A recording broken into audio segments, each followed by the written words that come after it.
we all have an opportunity to do better for those that we impact, and ultimately ourselves. But if I was going to tell you that my sobriety was for me, that would be a lie. And my sobriety is for who I need to be, and ultimately for, because I don't want this in my family lineage anymore, and I have an opportunity to break that chain, and that's what I'm going to do one way or another. So I was a little bit with Ryan Bathgate, of course, my co-host. We try and do these episodes once a week. Sometimes we miss it. Most of the times we don't. Listen, if you're really enjoying our content, if you could go ahead and hit that like, comment, share, subscribe, whatever platform you're on. Anytime you interact with our content is absolutely the best way you can help us continue to spread the message. And I really do appreciate every single interaction with our content. Listen, the title sponsor for today's episode is AARC. That's the Alberta Adolescent Recovery Center, located in Alberta. They're doing wonderful things with a peer-to-peer adolescent treatment program that's absolutely amazing. Given the climate of what's going on these days with the fentanyl epidemic, it's more important than ever to intervene with youth before they spend years and years in active addiction, and it just gets harder and harder, right, with every passing year. So what they're doing is great, guys. You can learn more about them if you go to arc.ab.ca, and in the meantime, enjoy the show. Hello, everybody, watchers, listeners, supporters of all kinds. Welcome to another episode of the Ashes to Awesome podcast. I'm your host, Chuck LaFlange, or Chris Horder, whatever you want to call me. Sitting in Krabi, Thailand, halfway around the world in Mission, BC, is my good friend and co-host, Ryan Bathgate. How you doing today, Ryan? Oh, yeah, I mean, what can I say, man? Life's good. And, I'm on the other end of, really hard time in my life. And so everything right now is has a touch of glory, if you will. Got you. Hanging in the yard with the kids, and set up the water slide air pump park thing. Those blow up bouncy castle things. They have one of those with a pool and a water slide goes into it. So I had that set up for the kids, which destroys my lawn, but sacrifice. And been Hank Hill for a minute there. Yeah. They weren't kidding when they said that you got to make sacrifices when you're a parent. So the lawn, you're that guy. Oh man, you got to understand that there's been a lot of blood, sweat, and tears that went into that thing, and I got a mole that is relentless and destroying my life. Morning, I wake up and there's 4 more mounds of dirt. And great, I got to reseed that. So yeah, no, and then like I said, I got to go. I'm going to go back to work, and I think going to be a little bit choosy around this, and I think so I want to learn a few things, and that said, I don't want to do something to do something. So I'm going to go back to working with people instead of systems and health authorities. Yeah. Even management, you get to work with people more than you're dealing with contracts, and as a therapist, it's amazing how much the sociopathic tendencies uptick the higher up the ladder you go. Yeah. Which is just do we forget what we got into this for? You know what I mean? No and then and there's a lot that comes with that relative to learning really a lot about myself and my capacities, and so I don't ever want to experience a burnout again. I don't want to experience a relapse again. And the job definitely has a large impact with that. And quite frankly, spend a third of your week there, right? So it's of course, right. And when to be in recovery and to be in this industry is a really difficult thing that I think is overlooked. I think my first day of university should have been hey, if you're in recovery, this is really hard. You know what I mean? And so there's it's humbling in that you know how arrogant I can be. I think I can do it all, and with chuckles. Well, your words. It's not beyond me, So yeah, it is what it is. So yeah, I have that, got that going on, but ultimately I've got a family to look after, and that's extremely important. And with that, there's pressure, and there's to not make, to let my responsibilities down in any way is to let my family down, which I take quite seriously. And so I guess there's some stress, and I'm trying to learn what stress is. Just a quick interruption here for the PSA. Today's PSA is brought to you by FAR, that's Families for Addiction Recovery. They are a free service in Canada for families with loved ones that are suffering with SUD. They offer group meetings 4 times a month for people that are in a similar mindset. They have a peer-to-peer support system, one-on-one. They pick a peer to match with your circumstances, somebody that maybe you can relate to a bit better than other people, and that peer will work with you after some training. And of course, if you need some real-time help, you can call during business hours and speak to Sydney, who's one of my favorite human beings. You can learn more about them at farcanada.org. And in the meantime, here's Jamie with your PSA. Hey, my name's Jamie Tall, and I want to talk to you about something I never leave home without. This right here is nasal naloxone. There are a couple different name brands of it. This one is called Revive. It is an emergency treatment for opioid overdose. You might think, well, I don't use opioids. Well, you never know whose life you could save. Someone who loves and someone who is loved. So don't leave home without it. So that was a PSA. Thank you to Jamie for that. You're talking about your family, how important they are to you, and the decisions you have to make around them. And I think that's a really good segue into what we were talking about pre-record. That is, how important it is to bring awareness. About important it is to bring awareness to the people who are affected by addiction, as you like to say, the nuclear damage that SUD causes. Right? Orbic damage. No, orbit. It's a nuclear orbit. Nuclear orbit. Yeah. As in, like, everything in its circumference is devastated.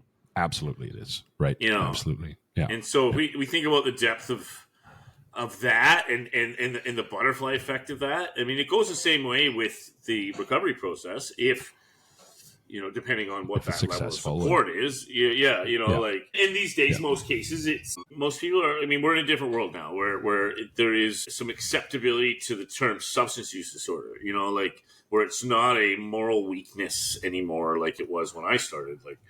And so, but I think I actually answered something on Facebook about this where a gentleman was worried about telling his work that he needed to go away to treatment. Yeah. And I'm like, well, understandable. But if you look at, being on that management side of things, I know that it's not only, judgment or not, there is a responsibility that is put upon organizations to support that individual and recognize that as a disorder and not a moral failing. And so the best thing I was just explaining, the best thing you can do is just be upfront, be honest. On top of that, it creates another layer of accountability. Yeah, and by not saying something, what are you telling yourself? That you're going to fail? Yeah. You know what I mean? And so, but, and then if we look at who is it that really, benefits from that, and that is everybody in that orbit. Everybody that's been devastated. Absolutely. And so, I've got this, I'm going to say it's probably a lifetime commitment that I've made, failed on, and made again and failed on again to really provide a different environment for my children growing up than I came up with. And even with that, it's like, I guess there's some element of stigma because, I'm not mad at my parents, the world that I came up in. For a long time, I felt ripped off, I guess. But I always say and remind myself that my kids didn't choose me. I chose them. And with that comes a lot of responsibility. Yeah, it does. And most importantly, they deserve the best version of me every single day that I'm breathing. And I had anger. I was mad that I got stuck with these two fucking morons. You know what I mean? And I don't mean. Referring to parents, not kids. Yeah. Yeah. No. Yeah. They're so dumb. I don't know why. Can't talk yet. At 2, right? Geez, and babies couldn't even hold their head up. Put some. I know. I'm like, so I just like to yell at them. Why are you so dumb? I'm just kidding. I would never do that. I would never not do making that. a reel out of that unless it gets taken out of context. Okay. Yeah. Oh yeah. Yeah. No. So it's so much easier for me to be angry at something than it is to try and understand it. Yep. Luckily, the program or steps in therapy have been a big help for me in understanding the intentions. And they say love is an action word and or a verb, if you will. And so, I always kind of took that these actions are not consistent with what I would consider love to be. And so that meant that I wasn't loved, which is just so not true. That's a perception. As a kid, I mean, that's of course a perception Yeah, of it. Right? and Yeah. I don't have wisdom because I don't have experience and I don't have knowledge. So I make my own. And I'm gonna even go further and say that a lot of these decisions were made outside of awareness and reacted to in the now instead of responded to, and so Decisions by yourself or by your parents growing up? my own judgment process. Okay. As to what's fair, what isn't fair, why am my parents addicts and we're poor, and this guy is my best friend has great parents and he gets to go on the field trip that costs $20 that I can't go on. You know what I mean? As a kid, that's fucking bullshit. But so years of therapy and step work and program stuff, and I have a little bit of a more comprehensive understanding of that. And ultimately, it is that my parents didn't love me any less than anyone else. It's just what were their tools? What did they learn? Exactly. Right. That's so important, right? Not blaming people for your own damn self is so important, right? Because what's that going to do doing this? But there's the idea that, and we've talked about this quite a bit with both Lisa and Mike on the show, that people are protective of their parents, right? So just to acknowledge some of the less than great things that happened doesn't mean you're laying blame. It's just so that you can acknowledge that they happened and how they affected you, and you can move forward from that. Well, right? I've done some shit. Yeah. Yeah. And man, it has changed every fucking thing about me. Yeah. B, it's a heaviness that I carry every day intentionally as a, it's something I don't ever want to forget. And it's impacted the way I see myself. And so why would that not be true for them on whatever level that they understand that? My father now, I haven't seen him, I'm going to say since 2006. Damn near 20 years, yeah. Yeah, I haven't laid eyes on him. I mean, I had hair and abs last time I saw him. That gives you an idea. I was driving last time I saw him, I had a Silverado. I wasn't quite in the CJ. I had an 82 CJ that I drove forever. That was just going to say the Jeep. Yeah, bucket of bolts, man. But these days, I'm not going to say, how do I put this? I never wanted, I learned a valuable lesson, I guess. That's how we all started, is that I get to choose who I want to be, regardless of what input or stimuli is coming in me or I'm experiencing. And so, one of those things was there's mean old drunks out there. And I know one well. And so I would, send a happy birthday because that's who I want to be, or Merry Christmas, and that's who I want to be. And the responses were at times abusive, but I never stopped doing that because I wasn't going to let that dictate who I am. No, and that's an important thing. I've tried to have most of my life when I was in awareness for it, was to never let anybody else's actions decide mine. Right? Yeah. So at the end of the day, right? I can think of a asterisk on that, and it would have to do with anything sexual, really. Was it getting hot in here?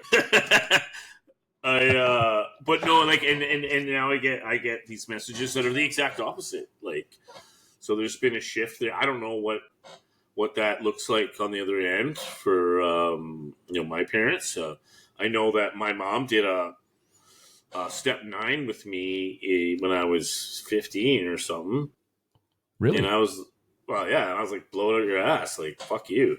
It probably didn't go well for her. She kept doing it over the years, and she still tries to live that. She's been, in recovery, or was, and not to say that she's relapsed or anything like that. She's just fucking old. I don't know. I guess old people still go to me. She just doesn't. But it's just a different world. And when I think about the impact that recovery has had in my life, it's just I remember chopping firewood in the dark because we didn't have power or heat. You know what I mean? And my mom went to treatment when I was 14, I think. And So it's shortly after my last trip to Comox, actually, to come see you. Yeah, it wouldn't have been Yeah. long after that because I was 14, so a year ahead of you. But yeah. Maybe I was 15. Well, my mom was a year sober when Sherry died, and I was 16 when she died. So maybe it was 15. The moment that she got home, my life was very different. In simple ways, like consistency, stability. We had the same phone number, and then you didn't have cell phones. you called house phones, and so we had food in the fridge, and you know what I mean. Like mom went to work every day. Like that was a big one. Whoa. That must have been for you as a young man like that, harboring all of that. I mean, resentment, and it is resentment. And at that age, you don't have anywhere near the tools you have now. So obviously, there would have been a ton of resentment. But then, and I don't want to put words in your mouth, so don't let me. But then seeing that the other side of that when your mom gets into recovery and you get to see things like consistency, it must have been profound. Yeah, or was it just kind of whatever because you're too young to really? It was not whatever, and I was not too young. No. I guess not. I was fucking 30 before I was 12. Right. What I was already gone. I did not lose any anger in my teen years. No.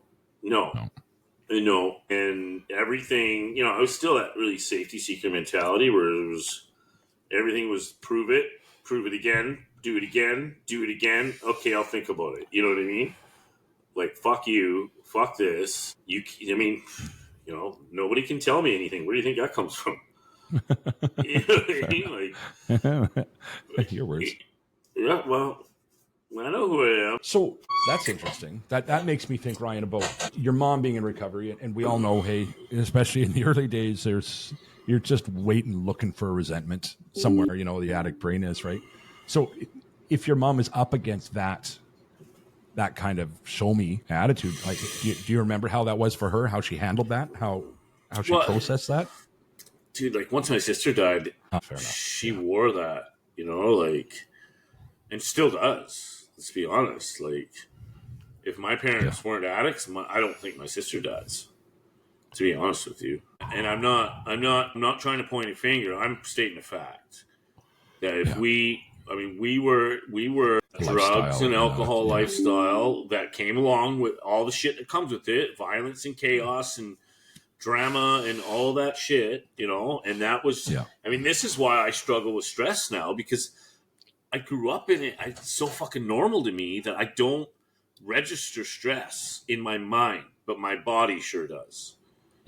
And so I have a hard time knowing that I'm stressed out. It's good in a way that, I handle stress on the outside pretty well for the most part, especially in organizational settings and scenarios. I worked in a treatment center for a long time. When there was a dangerous situation, who do you think they sent in? Because I didn't bat an eye. That didn't scare me. Not that, you know what I mean? I was comfortable in that situation. And so there's been asset to it, without a doubt. But would I want that for my kids? Fuck no. No, of course not. No. I don't want my girls to be the one they're calling on when someone's wasted, drunk, and nobody can get through to them. You know what I mean? Like, well, it just so happens I've got a lot of experience with that. And I learned a long time ago to not take shit personal because of that. The abuse that comes along with whiskey and anger. Yeah. You know what I mean? Yeah. So now I look at this thing and it's like, okay, so, you shake the Bathgate tree and you're going to find some alcohol falling out of it. You know what I mean? And having said that, my dad's brothers and sisters, very, very nice, normal people. Right? Well, but as far as social, my uncle, he got a degree in university in the 60s, which is didn't have to, and he had a long career, and I think he was a parole officer or something like that. Oh, really? And there's some contrast. Hey? Well, you want to hear the punchline? I do. Yeah. Now he owns a dive shop in Moose Jaw. Oh, okay, I know the dive shop actually. So yeah. Hey, how's business? How's that Buffalo Pound dive team? No, and my Auntie Shelley is incredibly smart. I shouldn't say their name. Whatever. And she, I think she was she was so good in school that they put her up 3 grades by the time she was done. And so she was too young to go to university when she finished grade 12. So she got a job at McDonald's, and I think she still works there. Maybe she's retired. I don't know. Yeah, but like, obviously she's not working the fucking drive-through window. but you know what I mean? Like, and so like they, you know, and my cousins are great, and it's just like, again, it's like, well, why me? Why did I get him? It's easy, especially for a young man to go that way, right? Yeah, like, of course. Yeah, and I grew up in Comox, where like everybody's a lawyer or a doctor, or you know, in the valley, that's the place to go when you have money. And we didn't, and so you know, it was like, but you know, and I always felt out like awkward and left out, and but the people, the friends I had there were just like, I don't know if they were sensitive to it or just didn't care, but they, and never, that's it. We care because we're the ones in there. Yeah, but never did I feel. Nobody ever was like, get out of here. You feel that way. You felt. They're not like, you're a poor kid. Yeah. Get out of here with your fucking Value Village attire. You know, there was never, they were, and my friends were phenomenal. It was just me in the way that I seen myself, and, you know, all the insecurities and and there's a lot of like, why? And like, you know, and I think I'm going to say, I always struggle with that God part in recovery, and up until this time, always have. And now it's just, there's part of it I don't care, and part of it that I've refined enough in a way that I can absorb as part of my being. And none of it is like, you know, I'm not going to be reading scripture. I'm not going to be referencing Matthew. No soapbox on the corner. No, like I don't. No. If I'm going to be really honest, maybe I shouldn't say that here. Yeah, okay. But I've been to Indiana, and it's creepy. You can come to the Patreon account to hear what he would have said. I don't have a Patreon. I'm just kidding. But it you know, it's helped in a way that it's helped me. What I was saying. Okay, so I have this sponsor, great dude. Years. I mean, we're going back 20 years, and he said, like, you know, like, well, what do you struggle with the God thing? I was like, because I don't believe in God. It's stupid. And he's like, wow, kind of sounds like you're angry. I'm like, yeah, fuck yeah. And he's like, well, how do you get angry at something you don't believe in? And I was like, damn it, you know. And so it's always been that, because I'll tell you, like, I prayed to something when shit was going on in the 80s. Cops didn't arrest people for things like they do now. You know what I mean? Like, it was like, well, what did you say to piss him off? I remember that quote. Like, and I'm not even kidding. That's my mom's quote through and through. Like, it could have been my mom saying that. Just when you said that, I had all sorts of flashbacks. So, I remember a cop saying that to my mom.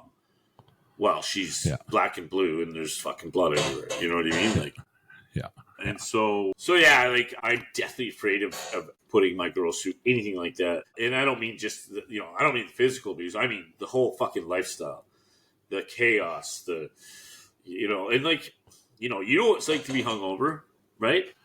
Yeah, I remember. It wasn't that long ago. Yeah. How good of a parent are you when you're hungover? Like, you know what I mean? Not at all. Yeah. Right. Like, it's, that Saturday is a write-off.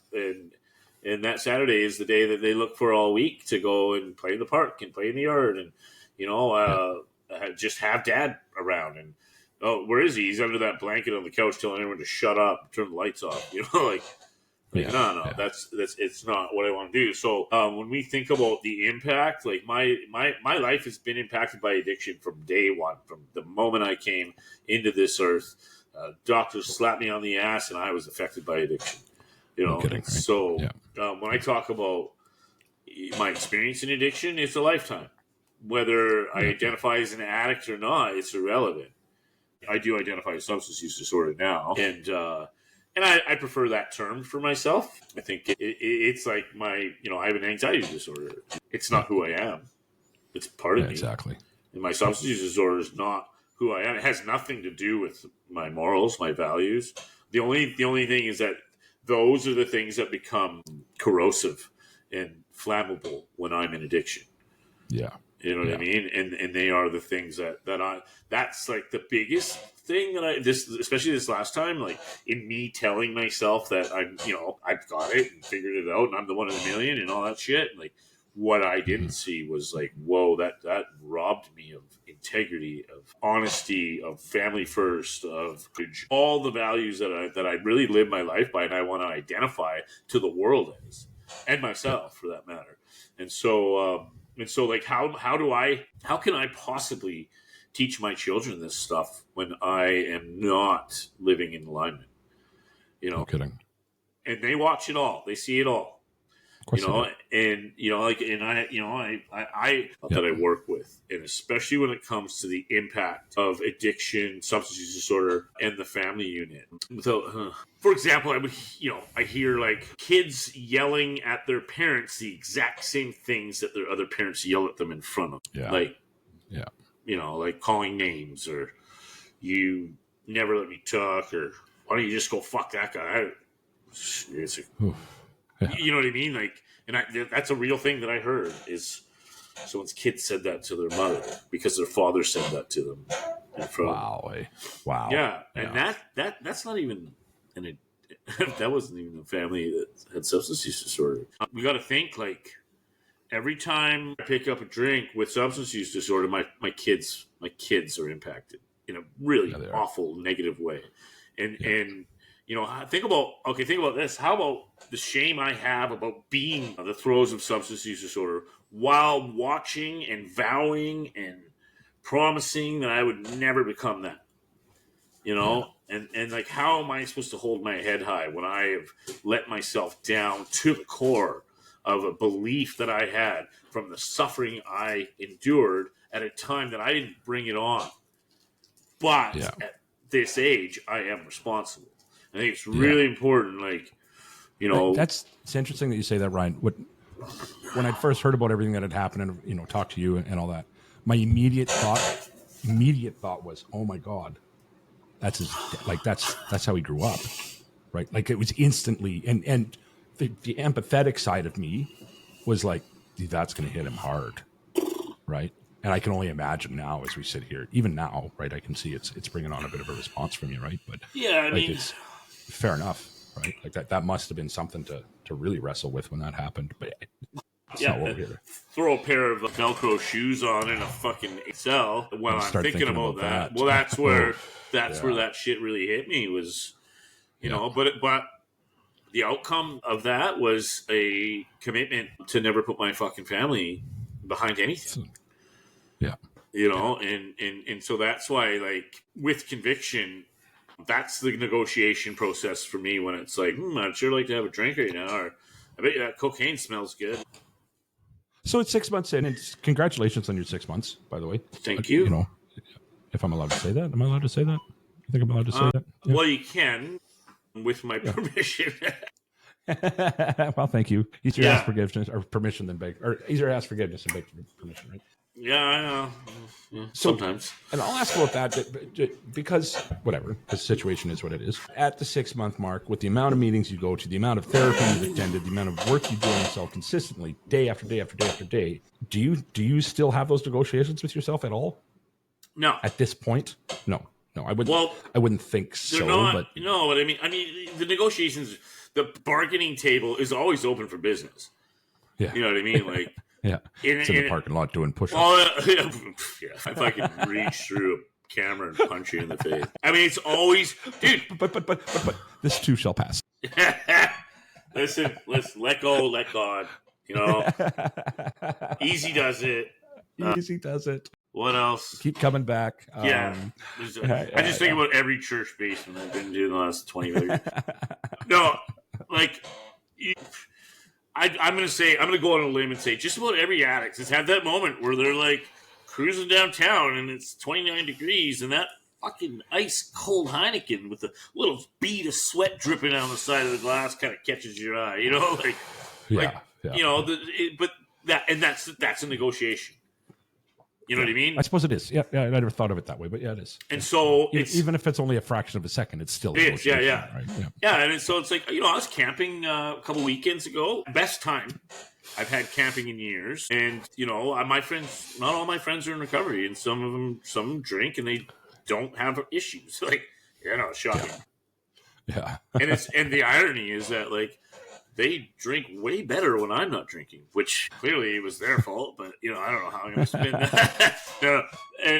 had a moment where it was like, fuck yeah, like I was drinking camping's fun, and then I was like, there's my little girls over there playing in the sandbox, and I was like, yeah, that's fun. not a fucking Right. chance. You know what I mean? Yeah. Like, Yeah. the negotiation is over as soon as I put one thought into it, and it's not even a conversation. It is literally those little girls need you. Yeah. Yeah. And that's that. 100%. You don't get to be you as long as you're in substance. Exactly. Yeah. So Hi, Marina. Hi, Marina. I see her in the background there. no, it's my mom. Oh, it's your mom. Ma. Hello. Oh. Ma. What did I say? I said I'm recording. Don't come up here. You gotta cut. I'm glad I got to see her and wave. It's been 30 fucking years, Tell me right? when you're done. Yeah. Literally 30 years. 34, 30, 30, 32 years, right? So, yeah, I'm happy for it. She can't hear you. No harm, no foul, right? I know.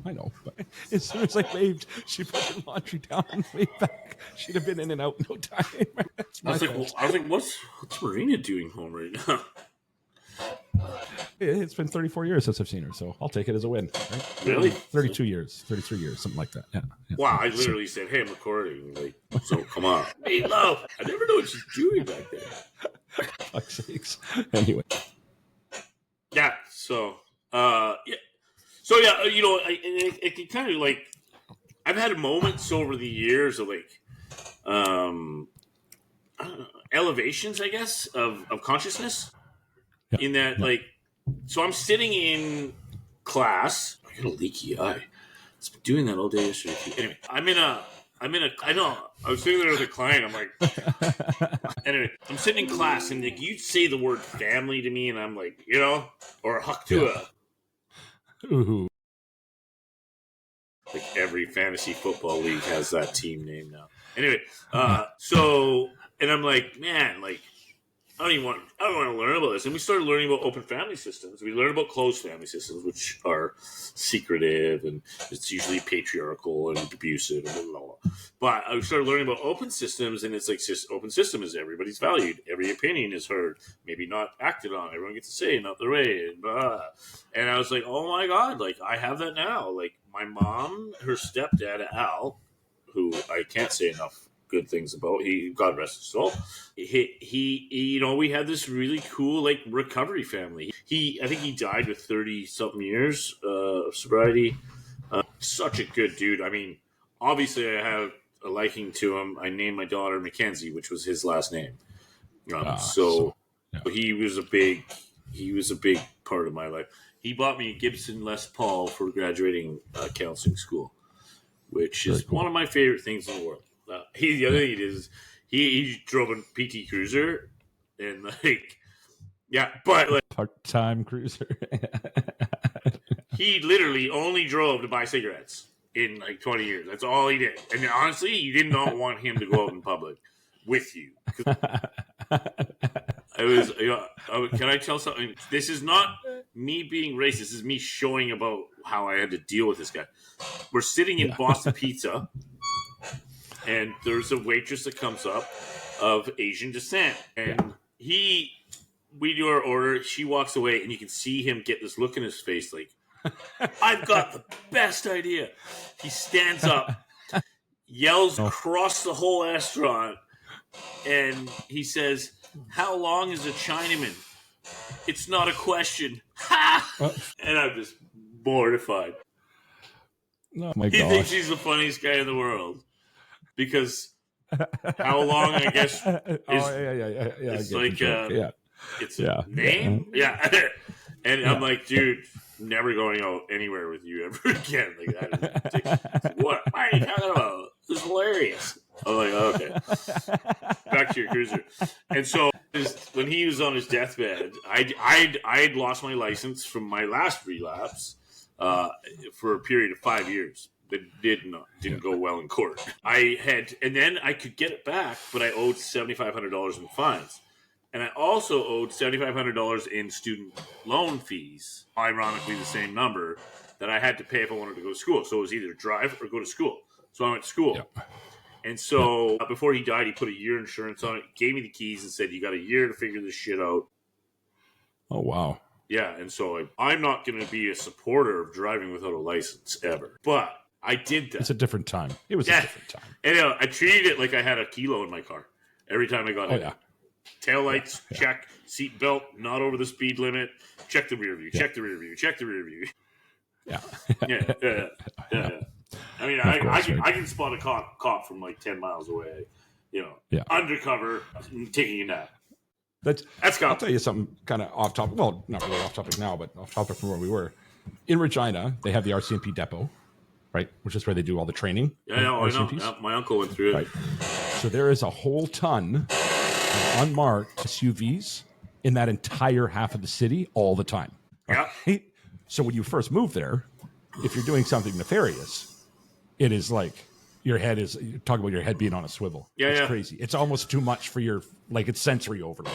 Right? Well, because every corner you turn, there's another unmarked SUV, right, with two very cop-looking people in it driving around, doing U-turns at weird places, and it was just like, it's chaos. Absolute chaos. The highway between Abbotsford and here is the same. They're like pickup trucks and cars. Like when when I was in the brokering business, me and my associate, we took the ferry back we came over here to meet somebody, and then we took the ferry back. So we get on the ferry, they pull us out of the lineup, and then we go last in the ferry. I'm like, whatever, okay. So we get up. It's a super rainy, gross day. We go and smoke a number on the top deck is what we used to do. It's like ritual. And this guy comes up and just like looks us both in the face. And my buddy, he's dead now. Ironically, he died of related murder. And he was like, "You're about to get punched in the face, pal." And then he was gone. And then so we get pulled off the ferry, and they put cones in front of our car, let all the other cars go, let us drive out to the end of the thing. Dirty. And then 5 cars, Honda Civics, there's a Ford Explorer, and the cop was he was clearly gang squad, right? And he had some uniform on, and my buddy was like, "Oh yeah, what's your name?" He's like, had to look at the badge that he had on his Crawford. I was like, "Oh yeah, sure it is." He's like, "Yeah, we just have some volunteers helping." I'm looking, there's this volunteer with a freaking stainless steel Beretta in his back. And I'm like, "Hey, all your volunteers carry illegal firearms?" Yeah. And we were there for 3 hours. They took the panels off the doors. We're both like, "Dude, do you think we would actually travel together with anything? Don't be stupid, man." And so and they ended up finding some of my buddy's weed, and he was like, "Oh no, yeah, we had a hunting trip. My friend Mark left that in here. That idiot." They didn't end up charging us for that. So, but the point is they'll use whatever car. It was like a 1987 Honda Civic that one guy was driving. Man, right. Are you worried about breaking down in the middle of a car chase? Anyway, family. How did we get here? What do you got? Right? What do you got going on there? See you up to something? Nothing. No, just looked at a message that just came in. I want to go back to that a little bit. I see some gaps in our systems, of course. I see there's a gap in the wait list from getting into detox is a gap. Leaving detox, the amount of people that die between detox and treatment is alarming. It's ridiculous. It's the biggest chink in the armor, bar none. Right? No, I agree. So lately quite a bit, actually. And I think that's the number one. I think there's a gap in therapeutic support for people who have sustained some clean time or recovery time or sobriety time. There's a big gap in mental health, period. That's what I'm saying. So I think that, and by the time you're, who's going to be able to afford $140 an hour to come see me? 3 years with kids, mortgages, you know what I mean? I'm not covered by whatever you call it, MCP healthcare, or AC, whatever. Yeah, the healthcare. Which is another gap. I think that why is somatic? Everything's somatic covered, but anything mental health is not. Yeah. And so I see a gap there. And then the other gap I see is think about the amount of time that myself or Devo would spend on the phone with families. You know what I mean? And that's a huge gap, is the support for families, the education for families around substance use disorder, around social stigma, around the history. I think it would be really good for everyone to know that every single policy around narcotics is born out of racism. I think that's a really important thing. Yeah. And what that does to the relationship with the social tapestry and alcohol, where it's we're all. I mean, you're raised here. You get a job, you drink. You get a promotion, you drink. You get fired, you drink. You get married, you drink. You get divorced, you drink. You someone's born, you drink. Someone Everything. dies, you drink. It's Tuesday, you drink. You know what I mean? Like, but and there's this documentary called The House I Live In, a phenomenal documentary, and it says like if the Chinese workers that were suppressed after the railroad was done were prominent in alcohol, and the bourgeoisie of Canada, the United States, whatever, used opium in their cultural practices, then we would all be watching commercials about heroin sales and going to a heroin bar while people are selling a toilet alcohol down on Hastings. You know what I mean? And that's the reality of it. The reality is that heroin is a lot better for you. And look at like pregnancies. Pregnancies are, it's not fine, but it's a lot more manageable with someone who's addicted to opiates than it is to an alcoholic. There's no damn straight. There's no fetal opiate syndrome. No. You know what I mean? And so it just goes to show you that the stigma, the social impact has really skewed and misrepresented what that mold or that fungus does to a human being, opposed to like, cannabis is like cannabis is illegal and alcohol isn't. It's a crazy thing, right? It really is. It's ridiculous. I'll get back to the lack of resources, and it's a perfect time to plug somebody like FAR, because everything you just said, right? But FAR, this Families for Addiction Recovery, who's one of our partners on the show here. It's not even a plug. It's borderline PSA to the family members that listen to this show, right? And they are offering a ton of. It's all free, right? They offer peer-to-peer. They offer group therapy. They offer one-on-one. It's an amazing service. Why don't we have a template called the FAR template? You know what I mean? Why is this not practiced everywhere? Yeah. You know what I mean? And we know why, because we'd rather give what's his name? Let's just say we'd rather give a $55 million to throw a football. But we can't pay our teachers. We can't open more treatment beds. We can't make more detoxes. We can't make more therapeutic processing opportunities. Like, we really have screwed up our priorities here. We put leisure and entertainment above all relative to spending. Yeah, we do. And like, I don't know about you, but it's more important. I love football, but it's more important for me, for my children, to get a good education than it is for me to watch the Sunday Ticket. Yeah, hands down it is, right? Yeah. So. So I think, like, I hope they copyright their curriculum, because I think it's needed everywhere. Well, they do have a similar program. I can't remember what it's called right now in the U.S., but it's an organization that's growing, albeit a lot slower than I wish it would in Canada, right? And for Canadian families. And part of that, though, is not enough people know they exist. Yeah. Right? As fortunately these days, there is money that comes into resources like that. As it gains popularity, they will gain funding. So that's part of our mission and part of our partnership with FAR is to help families just to know they exist. Right. Yeah. Which is huge. You know what I mean? Lisa talks about it often as a family member or somebody with SUD, what they would have done for a resource like that, like what it would have meant to their family. 25 years ago. Just huge. Yeah. Even as a child in a home of substance use disorder, like, the way that was handled was even then was shame based. It wasn't like, this is your fault. But I would get called out of class over the PA system. So the whole school can hear Ryan to the counseling office. That just starts a rumor mill right away, right? And then I go sitting there and they go, your parents are drug addicts. I'm like, thanks for the fucking update. Appreciate it. Now what? Awful. Awful, right? like... Yeah. And... I don't know. What's the alternative? Put them in foster care? Like, I don't know, man. The amount of clients I've had that have been abused in foster care, there's no way I would ever trust that system. And I'm not saying anything bad. This is my experience with it. I don't know the ins and outs. But, like, how do you... No kidding. How do you let a kid go to school with bruises and not do anything about it? How do you let it, I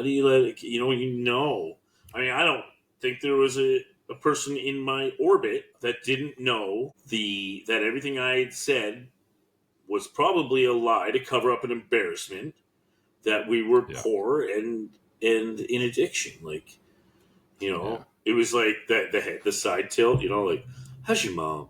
Like,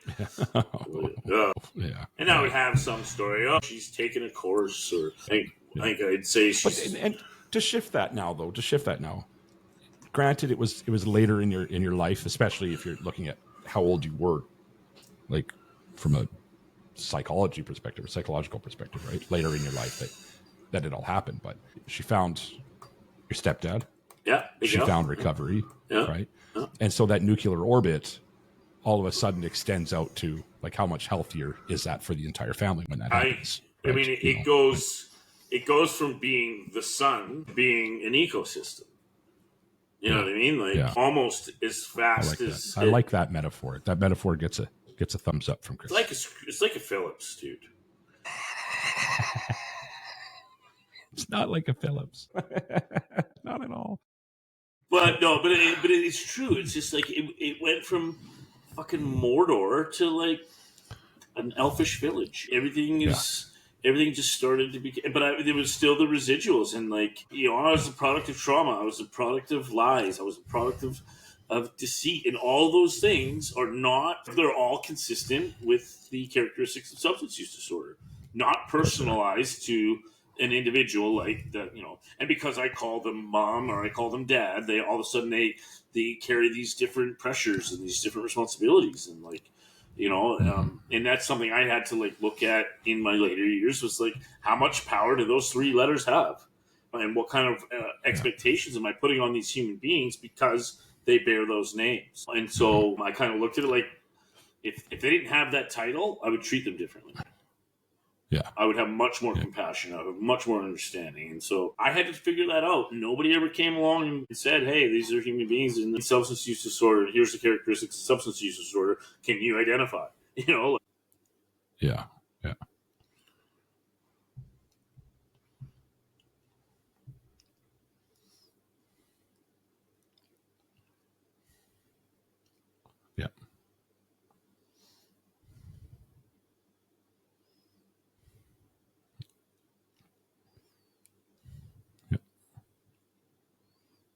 Mm-hmm.